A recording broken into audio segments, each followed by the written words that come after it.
organizarlos para que se pueda hacer visibles a las mujeres, sobre todo vinculadas con ciertos roles o profesiones, es decir, médica o doctora, de profesiones que están masculinizadas, etc.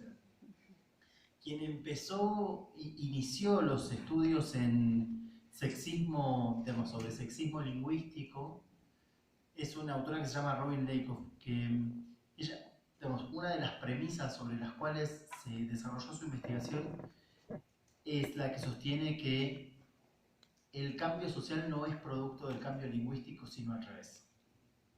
Entendí entonces que el cambio en el lenguaje iba a ser resultado de un cambio social. Las perspectivas sobre el sexismo en el lenguaje en la teoría feminista se desarrollaron muchísimo en contextos donde, digamos, en contextos no angloparlantes, y ese desarrollo, sobre todo en campos de, bueno, habíamos hablado más temprano de cuestiones vinculadas con el feminismo jurídico, donde se hizo evidente para las investigadoras que el cambio en el lenguaje sí iba a traer modificaciones sociales. Digamos, explicitar que los derechos que se consagran en términos masculinos también se refieren a las mujeres era clave para que se consideren las mujeres como sujetos de derecho. Hace poco, hace un par de, creo que el año pasado en España, había una empresa que negaba derechos a sus empleadas porque su carta de principios consideraba a los trabajadores. Las trabajadoras no.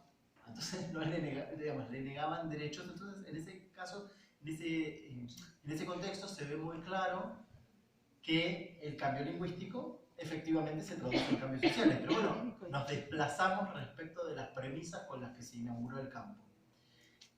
Y tenemos que tener en cuenta que el catálogo de estrategias de intervención, para quienes trabajan desde la perspectiva la perspectiva feminista que busca marcar a las mujeres, en general no es incompatible con las normas del español.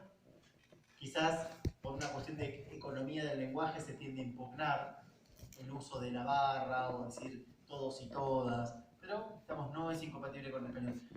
Como era, intentemos adoptar otros recursos de intervención lingüística que, digamos, implican el uso de otros marcadores, hablar con la E o el asterisco, con la X, que no suponen digamos, que no apuntan a hacer visibles a las mujeres, no porque estén comprometidas con el borramiento de las mujeres, sino porque las estrategias que buscan hacer visibles a las mujeres suponen, yo hablé antes de Teresa Meana, que la diferencia sexual existe.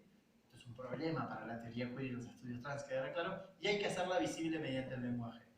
Entonces, las estrategias que utilizan la E no buscan hacer visible la diferencia sexual porque no están de acuerdo con esa idea de diferencia sexual, y buscan abrir un campo a más posibilidades. Pero también ofrecen una reflexión crítica respecto a las posibilidades del cambio social.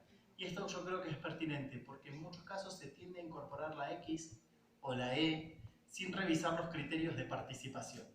Entonces nos encontramos, por ejemplo, ante paneles.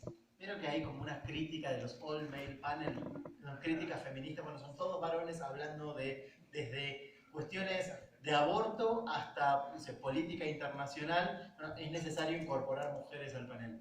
Muchas veces cuando hablamos de personas trans, las críticas se solucionan no mediante la incorporación de personas trans en los paneles, sino mediante la incorporación de la X en la panel. Entonces, eso también nos ofrece algunas herramientas para volver a revisar esta idea del vínculo entre el cambio lingüístico y el cambio social. A veces no solamente no es suficiente el cambio lingüístico para promover un cambio social, sino que funciona como un obturador. Nos detenemos en el cambio lingüístico y eso nos impide tomar medidas que vayan en dirección a profundizar modificaciones en la lógica de participación, etc.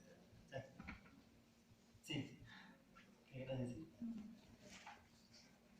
Sí. Bueno, les agradecemos muchísimo haber venido, perdón que nos extendimos. Quedemos en contacto, escríbanos. Mi mail, bueno, tu mail es... Mi mail es mperez@filo.ua.ar. Mi Twitter es mperez. No les voy a deletrear mi apellido, estamos en México, chicos. mperez@filo.uba.ar. Y mi Twitter es moirapes, si quieren conversar por Twitter. .uba.ar. UBA con B larga, de Universidad de Buenos Aires. filo.uba.ar. Y el mío es la misma extensión y mi nombre, blasradi@filo.uba.ar.